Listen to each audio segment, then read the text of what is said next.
The following is a presentation of the Belly Up Sports Media Network.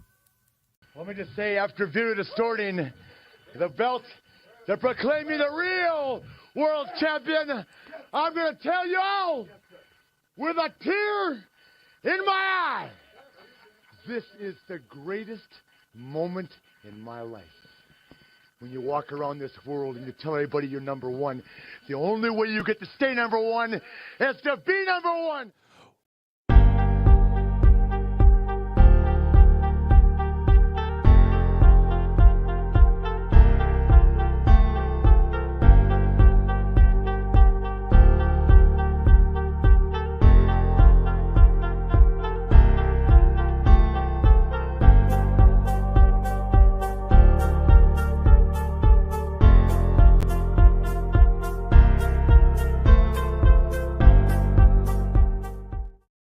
And good morning, everybody. Welcome to another edition of the Captain Lou Extravaganza. We are live here on the Captain Lou Sports Network on YouTube. We invite you to subscribe to our YouTube channel, and you can take a look back at some of our great episodes, some of our great interviews we've had in the past. A little bit of everything that we've done here on the Captain Lou Extravaganza and on the Captain Lou Sports Network. So we invite you to be a part of that by subscribing to our YouTube channel.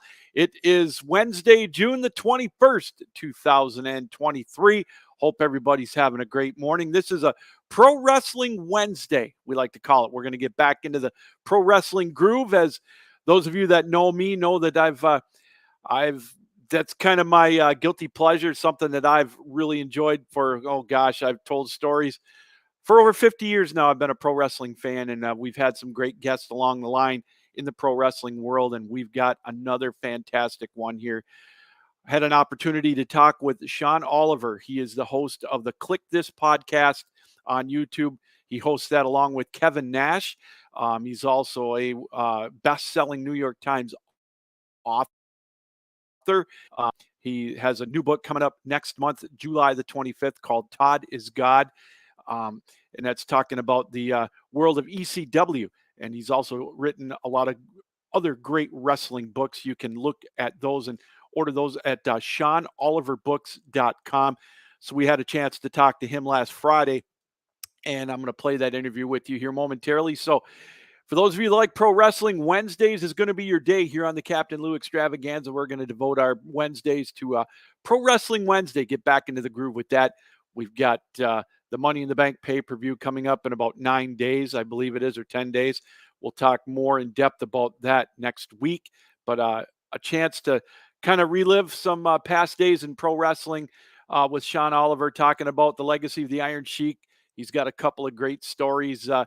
His first comeuppance in pro wrestling, or when he got into it. We'll talk a little bit about Ric Flair. You name it, it's in this interview. Can't wait to bring it to you here. We'll do that momentarily. Want to remind everybody that we are powered up by Belly Up Sports. Check out our website, bellyupsports.com. We've got a great array of podcasters, great shows lined up each and every week. And I invite you to check that out at bellyupsports.com, along with our great group of writers that we have with the latest stories on all the things going on, including the upcoming NBA draft, which is tomorrow. So everything you want to know about that, make sure you check out bellyupsports.com. We're brought to you today, as always, by MahlerBros.com. If you want to look good on the golf course and you want to feel good, look no further than MahlerBros.com. They got the best selection of polo shirts, T-shirts, you name it. We got cool swag there as well. And as I always say, when you look good, you feel good. You feel good, you'll play good, or you'll play better anyways. That is MahlerBros.com. Make sure you use the promo code BELLYUP for 15% off of your purchase. As you can see on the bottom of the screen, MahlerBros.com. You'll grab what you need there. You'll look good. When you look good, you'll feel good. When you feel good, it'll help you play good. That's MahlerBros.com.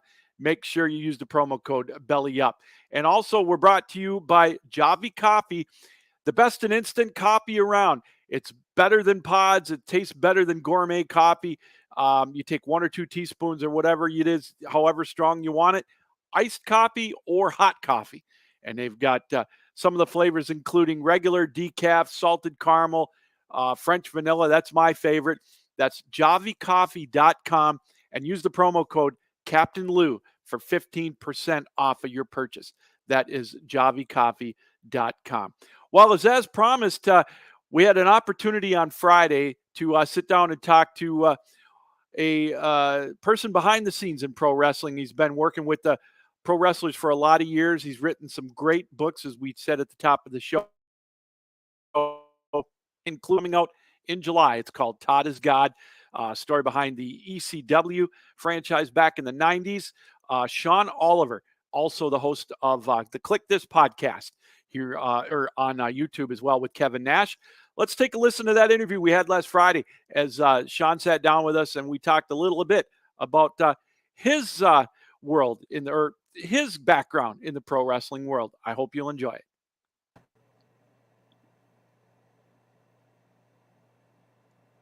Well, as promised, we're joined here on the Captain Lou Extravaganza by Sean Oliver. He's the host of the Click This podcast on YouTube, along with Kevin Nash. And of course, you can look him up at SeanOliverBooks.com. And he's also on Twitter at kayfabe Sean. Hey, Sean, how are you doing today? Thanks for joining us. I'm here. I, for a moment, thought that the Captain Lou Extravaganza, Lou Albano, would be contacted from beyond the grave, but I see no Ouija board, no psychic medium next to you, so I'm assuming you are Captain Lou. That's me. Yeah, that's me. That's me. I got the name in 1983, my freshman year at Central Michigan, looking for a radio name because my last name was kind of hard to pronounce. And one of my professors said I was a wrestling fan, so go with Captain Lou. And so, you know what? I'm going to roll with it. Yeah, it's if you don't have to put any rubber bands in your face or anything, that's much better. Well, I appreciate you coming on the show today. Rather, one of the reasons, or one of several reasons, I wanted to have you on the show was to talk wrestling back in the day with the passing of the Iron Sheik. Before that, and when did you first get interested in pro wrestling? And what was your first live event you ever went to?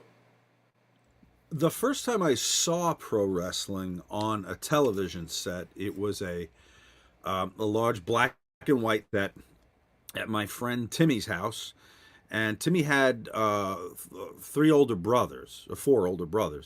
So we were 6 or whatever, but they were 16, 17, and they had wrestling. I grew up in New Jersey, so in the Northeast we had Vince McMahon's WWF product at the time, Vince McMahon Sr. And I saw on this giant black and white set these guys beating each other up and throwing each other around the ring, which, gets your attention as a kid, but a little like boxing maybe. But then superstar Billy Graham took the microphone and did a promo in a feather boa and looked through the lens, and I was like, wow, these people, if these are the people beating each other up, these people exist. So it was captivating. And so from then on, I was hooked by, I guess, what a 6 or 7-year-old today who goes and watches Iron Man or Captain America, the draw there, what became the draw for kids my age at that time, 70s, 80s, and you had real life superheroes. The line was blurred as to whether, like, I knew Batman was fake and there was an actor, but they tried to protect this part of the business, and so it was spellbinding. And then going to see them live, which you mentioned, was a whole other level, because my stature at age, I could tell you my first event was, I think, October of 1981. It was Bruno Sammartino's retirement match. Oh, wow. And in the first wrestling card held in the then new Brendan Byrne Arena, which became the Meadowlands Arena, which was then the Izod Center, which is defunct now. But so they brought the first wrestling card there, and it was going to be Bruno Animal Steel. And seeing now these real-life superheroes that I saw on television now in person, and the sheer size of these Goliaths just fed further into that that fascination. Then even more so as you get older and get a little smarter, and you know that there's something going on in those rings that are not quite what they appear to be. That then becomes a whole other thing, because back then no one's sitting on, you know, Jimmy Kimmel's couch talking about their character in WWE. It was, you know, these we knew these people couldn't be dastardly heels at home, but just the fascination of how it was all put together, and were they really friends, and that led to a whole other level of fascination. It was the perfect elixir, the perfect combination of chemicals to.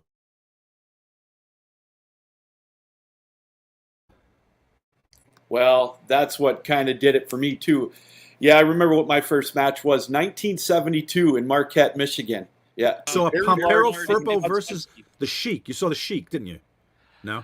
No, I saw Superstar Billy. No, I saw Superstar Billy Graham, though. It's ironic that that was your first match. He was in a tag match against the Crusher and Ivan Putski. And what I remember that, Sean, was that Ivan Putski was 300 pounds at the time. And before he slimmed up, and, you know, he was out there throwing Hershey chocolate bars into the audience. And for a 7-year-old kid, that was the greatest thing since sliced bread, and I was mesmerized. And I was hooked. Over as a wrestler, go a bunch of kids in the crowd, go give them chocolate. Exactly. Today you'd be sued because some kid would have an allergy to cocoa, and you'd be in court the next week.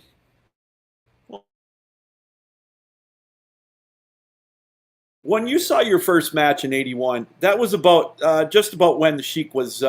He was, I think, in Georgia Wrestling at the time. Then he went to the WWE and, of course, won over Bob Backlund, and then lost to Hogan, and pretty much started Hulkamania, which, you know, was a breakthrough in pro wrestling at the time. Yeah, the Iron Sheik, of which you mentioned, when the ethnic heel was still something you could do, you know, the Iranian hostage situation, and you know, certainly came up north at the right time for that transfer of power out of Bob Backlund and to Hulk Hogan. A very different. So Bob Backlund is the credible amateur wrestler turned pro. Okay, so this is an era where most skills were revered in the pro wrestling ring. If you had that amateur background, you know, and people still half-heartedly believed what was going on in the ring, you had that credibility. So a guy like Bob Backlund, the ultimate babyface, squeaky clean, howdy doody, amateur background, champion for 6 years. Now Vince McMahon Jr., the business transfers to Junior, who senses there's something happening here in the big 80s. Everything's different, and with the advent of cable television, and this went from the money being drawn in the arenas, the local television 1-hour show a week used just to draw you into the live arena where they can have 20,000 people drop however much money. Now the money-making vehicle is going to be television. So the look and who could come across the screen, that magnetism becomes more important. Hulk Hogan is on the heels of his appearance in Rocky III in 1982. So Vince goes all in and poaches Hulk Hogan from the Minnesota territory, and he becomes the flagship presence in what was the WWF at the time for years. And the prototypical 1980s superhero, time when cartoons like He-Man are popular. And it was beyond just superpowers. You had to look like a jacked monster. That's what our superheroes became. So Hogan was perfect. Do you think there was any truth to the rumor? I don't know if it was a rumor or not, Greg Gagne refutes it, but that Vern Gagne offered the Sheik $100,000 to legitimately break Hulk Hogan's leg is something that Kaz told me, Sheik told me, himself. The reason for this would have been Hogan abandoning the Vern Gagne's AWA, kind of leaving him high and dry, to go to the WWF, making matters more complicated. I mean, wrestlers left territories all the time. Vince McMahon was making it very clear to the smaller territorial promoters that he wanted to take their territory, and if they wouldn't surrender or partner, he would just take all the talent by waving the almighty dollar. So that's why Vern would have made an offer like that to the Sheik, to do that to Hogan in a ring, in a WWF ring, the night he was supposed to get the title. It's one of those things. It's become accepted folklore. Sheiky told me himself. I wasn't there, but I always said when I hosted all that on-camera programming for kayfabe commentaries that the worst thing I could have had in the room with all the wrestlers with which I worked was a lie detector, because the shows would have been very boring. So I'm going with Sheiky's story. Well, I'll go along with it too, Sean. One of the things I admired about the Sheik too, he was never really a babyface. He was a heel throughout his career, especially in the WWE and elsewhere, or the WWF. And I think he got stabbed one time too, if I'm not mistaken. What do you know about that? I'm sure a lot of the heels took a fair amount of legitimate abuse from people in the public taking liberties. A lot of stories about guys just ring sliced or pelted with batteries and cups of piss, and there are a lot of stories like that. But the irony is, if you're a heel and you're getting that reaction, you're psyched because you're doing your job. Yeah. Without a heel, there is no babyface that anyone cares about. So without the Sheik, the pop Hogan got would have been far less significant. 100%. Yeah, I mean, I remember when Roddy Piper was on our show, on an edition of Timeline, the history of WWE, and in the introduction, I introduced him as someone who probably should have gotten credit for the boom of wrestling in the 80s as much as anyone with bleach blonde hair that was in the ring with him, because if people weren't filling the arena to watch Hogan shut Piper's mouth, it wouldn't have been a draw. No, I agree. No, I agree. And, like you said, the Sheik, he did it to a T. And, the matches he had with Sergeant Slaughter and the whole bit, and he was definitely recognizable. And I agree with you. He definitely helped with the boom of wrestling back in the 1980s. The stories of the Sheik, of Khosrow Vaziri, the outside the ring stories far surpass any of the wonderful things he did in the ring. And you don't have to go far on YouTube to find stories about the Sheik. He's told them on our televised, our taped programming for years. I just watched the other day, I was going through some because we wanted to play something as a tribute on Click This, the Kevin Nash podcast. And we came across one where he confirmed a story that when he would snort rails of cocaine in the hotel room after the matches, the boys would pop when Sheiky would do a headstand and do the lines on his hands with his feet in the air. And when I asked him, he said, no more, but back then, yes. He wanted to make it clear that age 70, he wasn't going up on his head to snort coke. Yeah, I loved your story that you shared on the Click This about the time you guys went to, I don't know if it was a breakfast or something, and he crumbled up the check and put it in his pocket. That was really good. We had just done the Howard Stern show because we produced a roast, the roast of the Iron Sheik. Roasts were getting very big in the in the early 2000s there, the Comedy Central roast, and I thought, well, what better characters to put in this situation than wrestlers? The wrestling ring roasts was the series.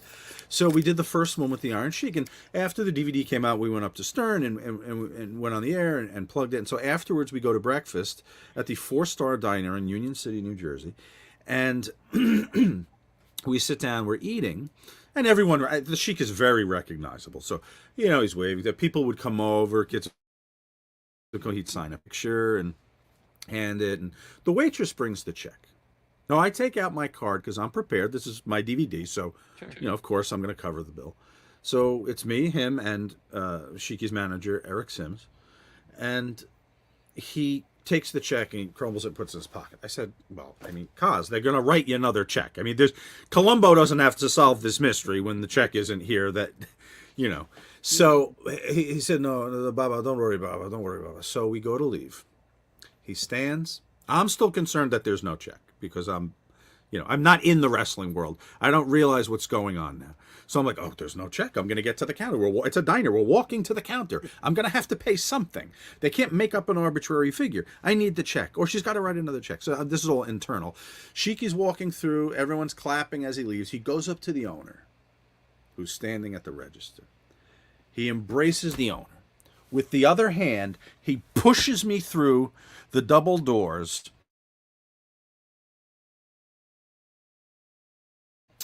Then turns, waves to everybody, walks out. Eric Sims has the car idling at the curb. This has clearly been done before. We get in. He peels off. It's silent for about a minute and a half, at which point Sheiky says, breakfast good for price. And good for price became definitely an on-set reference for years to come. We're joined by Sean Oliver, host of the Click This podcast on YouTube. I highly recommend you watch it with Kevin Nash. A lot of great stories from the 90s, even the 2000s. And I also invite you to check out his website, SeanOliverBooks.com. He's got a great book coming out July 25th. We'll talk about that in a little bit. Todd is God. It's about ECW. I want to talk to you a little bit about working with Kevin. I've watched some of the videos. They're very fascinating. From him was, you guys touched on it in one of your shows about the greatest of all-time wrestlers. And he said, if you're alive from that there being the 90s or the 80s, you're a legend. Because of the road living and the lifestyle, and these guys were working 300 dates a year, and not in cities around their house. It's Los Angeles to Michigan to Minnesota. They're covering the United States and the globe. Really, they did tours overseas as well. There is no off season for professional wrestling. A 20-minute or 30-minute match, which would not have been uncommon for somebody in the main event status, is grueling. No one thinks that a pro wrestling match is only one way to fall off a top turnbuckle and onto the ring, which is falling off the top turnbuckle and onto the goddamn ring. So the abuse that their bodies take and the injuries are legitimate. The only thing fake about wrestling are the results. You can pull as many punches as you want, but grappling with somebody for that amount of time and taking strikes and impact moves destroys the body. It blows them up terribly in the ring. They're totally gassed, and it bangs them up terribly. Now, after that, you'll get a few nights sleep at the hotel room, and then you're on a plane. Kevin is, 6'11" or whatever, and, how are you comfortably going to fly? So the day after that, you're enduring that.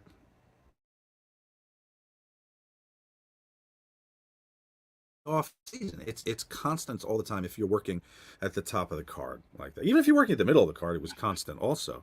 But you were in demand. So you were every time there was a TV taping, you had to be on, and every time there were smaller spot shows around the country, they wanted to see the stars, so you had to be there too. You know, Well, another thing that caught my attention watching the episodes, you guys were talking about Ric Flair's last match and how he did not want to see it. He didn't want to watch it. And it just, he kind of wanted to remember what it was like back in the day. Just in, you know, and I know he said he didn't want it to happen, the match. And he also was fresh off of Scott Hall. And that conversation you had with him about Rick's last match was very, very riveting to me, you know. Rick's last match was, no one would argue that it was years after.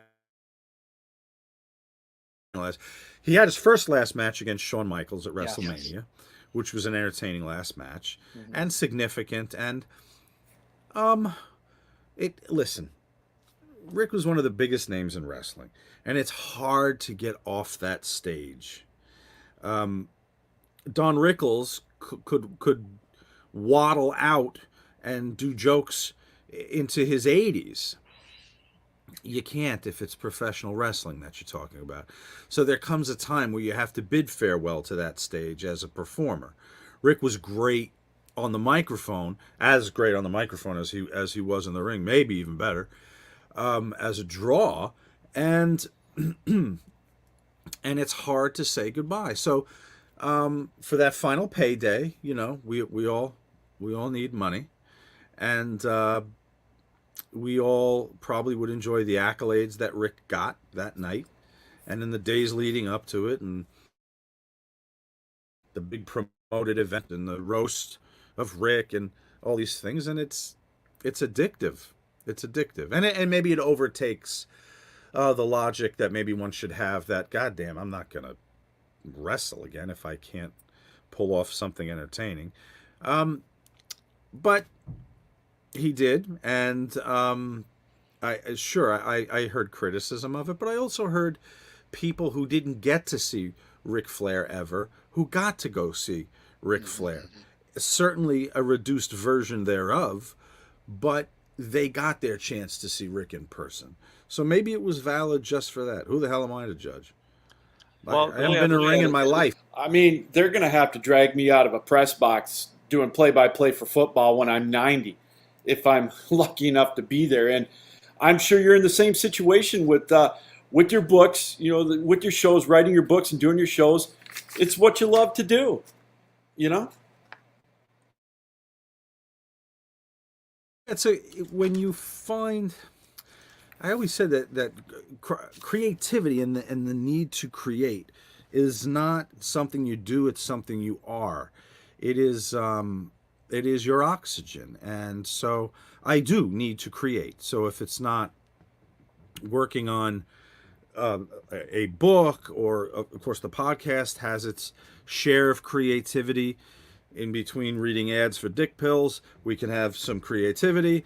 Writing a screenplay with my friend Rick. You've got to stay in it, and it becomes not even so much a matter of choice. The desire to create is a lifeblood and not a pastime. Sean, when you started following wrestling, like you mentioned, when you went to the house shows and everything, what was the first dose of all glitz and glory, if you will? When did I know it was fake? Well, Well, like the true business side of it. It's not all glamour. You know what I mean. I would enjoy, when I was a kid, before the matches, if the matches started at 8 o'clock or 7:30, whoever was taking us, me and my friends, I'd ask to be taken there at like 5:30 or 6, so I could stand at the entrance ramp of the arena and see the wrestlers come in. There were some that drove down into the arena, but then when it would get full, they'd have to park out in the lot and walk through us to get in.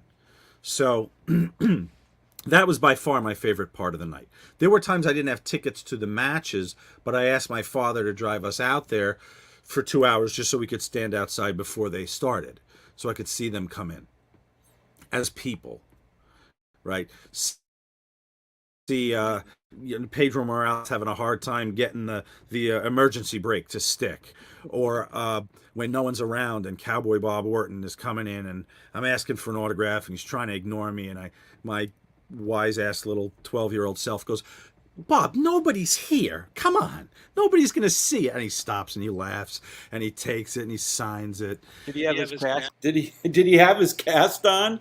Outside? That's a really good question. That's a really good question. He did have a Rolex on, though, which I took notice of.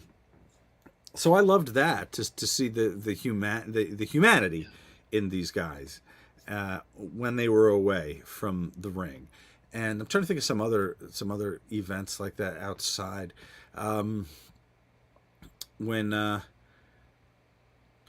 Here's one. Corporal Kirshner.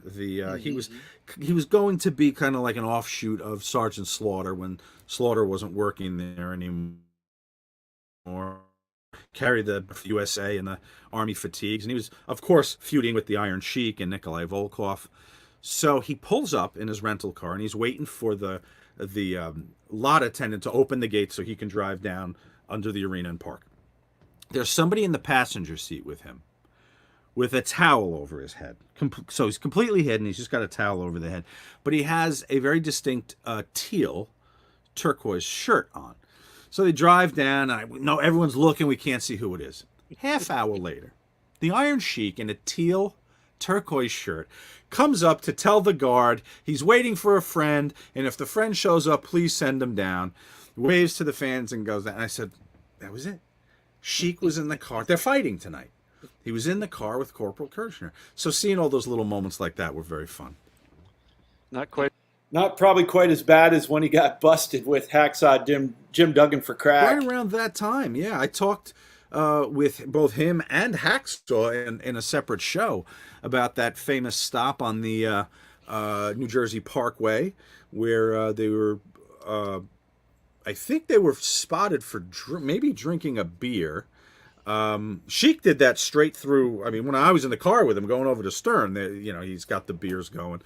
But he wasn't driving, make it clear, but it's still illegal. So anyway, red flag, cops pull him over. They go through the luggage in the back, and they find some coke and some weed. And what Vince McMahon was most upset about, of course, there's the arrest, but then there's the two combatants that were feuding, which is money. Keeping that illusion alive is money. They get arrested together, further drawing back the curtain. Yeah, I remember that. Yeah, I can remember. Yeah, all I can remember was I was at a game. The Pistons were playing the Bulls. Ric Flair and J.J. Dillon sitting together back in the day, like you mentioned, pulling back the curtain, where the villains and the heels, they all had to sit together and go everywhere together.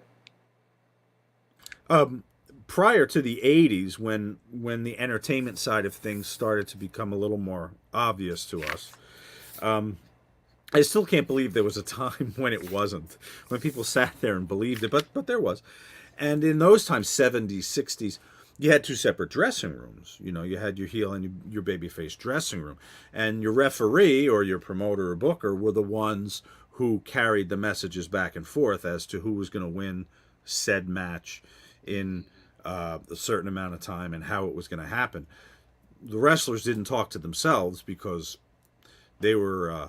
it was a strict edict, punishable by being fired if they were ever seen out in the world together, ruining that illusion, therefore putting at risk all the money that illusion guaranteed.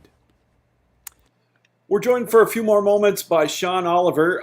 He's the host of the Click This podcast on YouTube. I highly recommend you watch it out. Check it out. Great interviews with Kevin Nash, great stories, and also check out his website, SeanOliverBooks.com. Sean, I want to kind of promote your book. I can't wait to get it. Todd is God. It's basically the story of ECW. I know you don't want to talk a whole lot about it because you want us to get the book. You want us to read it. But it sure looks like a great collaboration. It was one that started about 6 years ago, when Todd wanted to do an autobiography, and I was going to co-write it with him, and he had to back out of it, and I then kept writing it. I wrote my first book, Kayfabe, at that time, because the absence. I was planning to write. I was jazzed to write, and I was ready to go. And with his story at the time, I just started writing. So after doing that and putting out 6 books, and Todd finally came around and said, I'm ready now. I'm ready to tell my story, how I started ECW and how I lost ECW, which is as intriguing as the part where he started it. And they were very much the band of vagabond rebels, none of them earmarked to be stars in WCW or WWE. Local stars at best, very talented ones, many of them. Some of them just natural characters, and that was enough to get them by. But Todd's ability to identify talent, use people as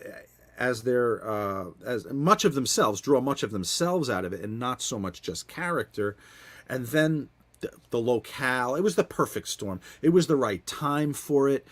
Professional wrestling in WWE had gotten really goofy, very charactery, hockey players and pig farmers, and here come these guys out of South Philly to grunge music and hip hop, and putting themselves through 5 flaming tables and using baseball bats wrapped with barbed wire. And so for a kid who's I'm saying a kid, but someone who's in college or 19, and their favorite band is Alice in Chains or something like that, this product comes along, and Rob Zombie's intro, it spoke to a whole market that Vince and whoever was in charge in WCW, it was like a revolving door, at the time, could not identify.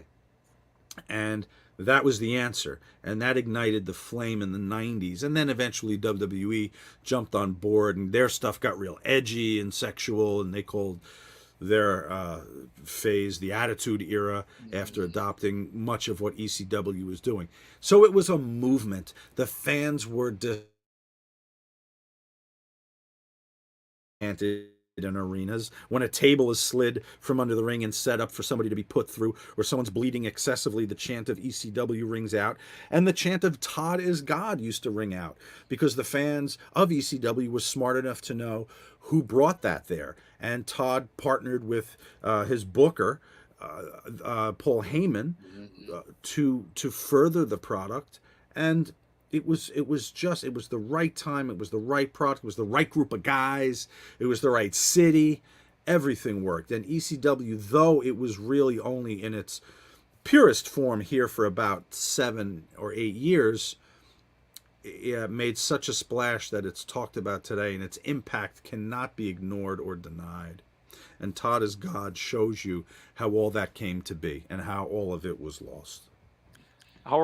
Sean, how are we going to be able to get a copy of the book when it comes out on July 25th? And you can go to any of your favorite outlets, from Barnes & Noble, Amazon, Target, Walmart, or your favorite local bookstore, and make sure that you are pre-ordered to get it on July 25th when it comes out. I am going to send a few free chapters out next month.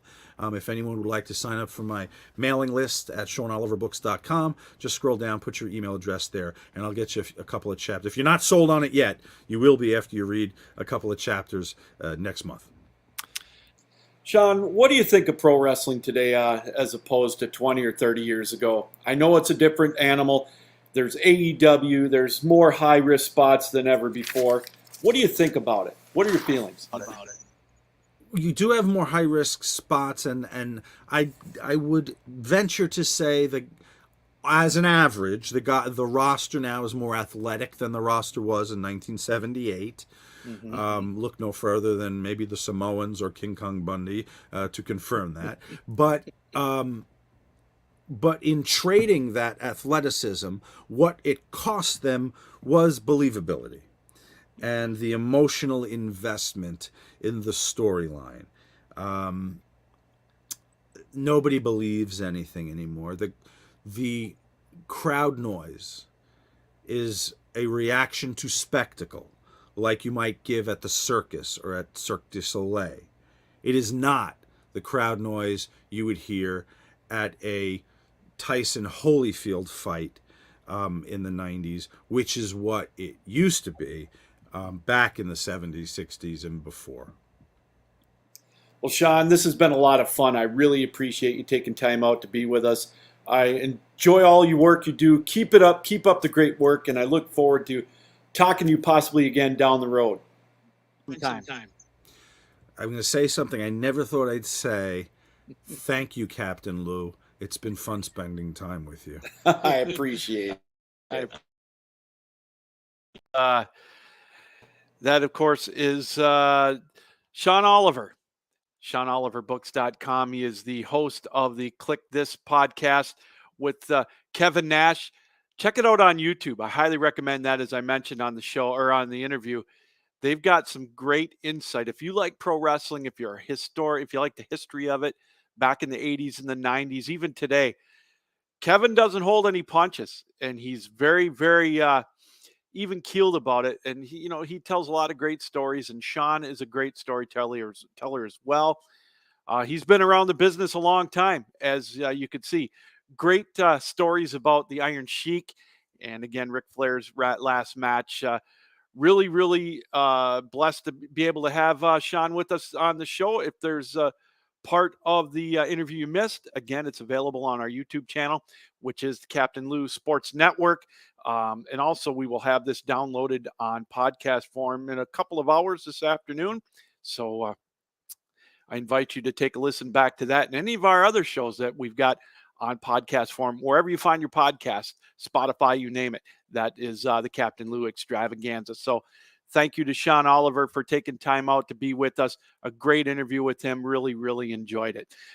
Well, that's going to do it for our show here today. Next week, again, on Wednesday, we'll be back with another Pro Wrestling Wednesday show. We'll preview the upcoming Money in the Bank pay-per-view. We'll go over all the goings-on in AEW. We'll preview next Wednesday's show. I know they've got a lot in store on the AEW with Collision and all of that, but the big pay-per-view coming up, Money in the Bank, coming up on July 1st. It's in England, so it's a Saturday afternoon show here in the States. Hopefully we'll have a guest lined up for next Wednesday. We can preview Money in the Bank and talk all about that. So again, a reminder that today's show is powered up by Belly Up Sports. Check out our website, bellyupsports.com. Complete list of all of our podcasts. We got so many great shows on our network right now, and it's going to get even bigger and better than ever as the year rolls on. bellyupsports.com, and also all of our great articles that we've got on the website, including announcements of the NHL Hall of Fame, the latest class of the Hall of Fame. It'll be announced this afternoon. So will you be able to keep up with that? And, of course, previewing and going over the NBA draft, which is going to be tomorrow. We'll see if there's any big trades there as well. So make sure you check out bellyupsports.com, our complete list of sports writers. They do just a tremendous job. Our show, again, brought to you today by MahlerBros.com. If you look good, you'll feel good. You feel good, you'll play good. So get yourself looking good and feeling good on the golf course. Check out MahlerBros.com, our complete lineup of T-shirts, polo shirts, sleek designs, loud or conservative. If you're a little more conservative approach on the golf course, probably because of my golf swing, but they've got a great, the shirts look amazing. And when you're there on the website, make sure you use the promo code BELLYUP for 15% off of your purchase. That is MahlerBros.com. And also our show brought to you today by Javi Coffee. It is the next greatest thing in instant coffee. It's easier to use than pods, tastes better than gourmet. Couple of teaspoons or a tablespoon, however much you want. You can have it hot or cold. If or those of you that like iced coffee, we've got regular and decaf, also French vanilla, salted caramel, a lot of great flavors. When you're on the website, make sure you use the promo code Captain Lou at checkout. You'll get 15% off your purchase. That is javicoffee.com. All right, well, thanks for joining us here on the Captain Lou Extravaganza on this Pro Wrestling Wednesday. Thanks again to Sean Oliver. the host of the Click This podcast. And make sure you check out his website, SeanOliverBooks.com. His latest book, Todd is God, all about ECW, will be available July 25th. Pre-order it through all your retailers that you get your books, but make sure you check out SeanOliverBooks.com, as he's got his list of his books, a lot of great pro wrestling books and others that he has written. He's a New York Times bestseller, and we were blessed and honored to have him on our show today as well. All right, everybody, join us on Friday. It's going to be a free-for-all Friday here on the Captain Lou Extravaganza. All right, we'll see you then, and make sure you keep your heads up, you keep your sticks down, you keep your feet moving, and as always, keep your minds open. Have a great day, everybody. We'll see you Friday on the Captain Lou Extravaganza on the Captain Lou Sports Network. So long.